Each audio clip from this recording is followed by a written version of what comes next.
Nouvelle déclaration russe qui laisse un peu pantois, il faut le dire. Dans le nouvel ordre mondial qui est en train de s'installer, est-ce qu'on peut tout simplement annexer une partie d'un pays voisin sans avoir à en subir la moindre conséquence? La Russie, avec son invasion de l'Ukraine, a peut-être donné des idées au Venezuela, qui, on l'a vu, est en train d'annexer l'Essequibo, pourtant partie intégrante du Guyana voisin.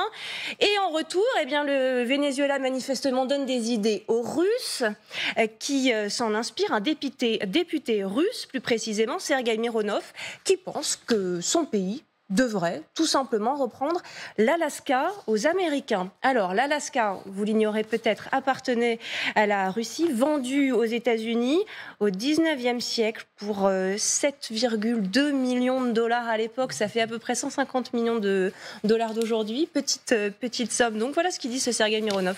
Vouliez-vous un nouvel ordre mondial? Et voilà, le Venezuela est en train d'annexer son 24e État, Guyana et Essequibo. Ça se produit au nez et à la barbe des États-Unis.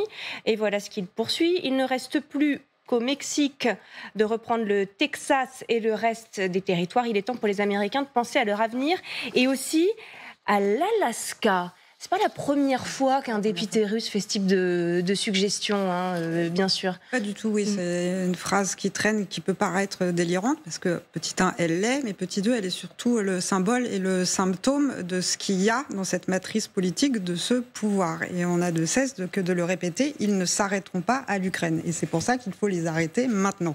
Parce qu'il y a en creux, dans ce qui pourrait passer pour un délire d'un député farfelu, non, c'est un peu plus construit que ça, et ce qu'il y a derrière dans les matrices de ce pouvoir, alimenté par les ultras, par la question du néo-eurasisme, etc., c'est que partout où il y aura eu une petite présence russe, en fait, ce pouvoir se considère comme légitime à aller reconquérir cette terre.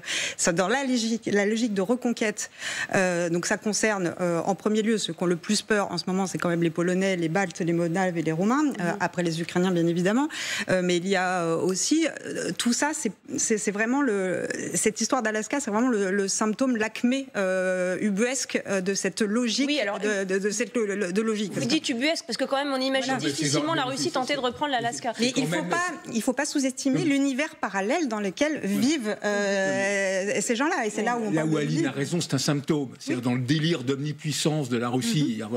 Au début de la guerre en Ukraine, ça se passait assez mal. Poutine avait disparu quasiment des écrans radars, etc. Maintenant, ils se sont très galvanisés. Bon, voilà, ça fait partie de ce symptôme. Par ailleurs, si je me souviens bien, Sergueï Mironov est un député qui a souvent fait des déclarations complètement absurdes. C'est totalement absurde parce que militairement, évidemment, la Russie ne fait pas le poids.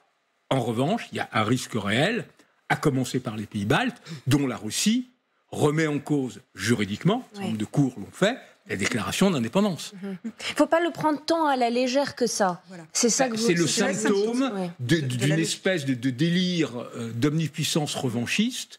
La Russie doit retrouver son rang, et en ça, c'est dangereux, avec justement ses premières cibles qui sont les pays baltes.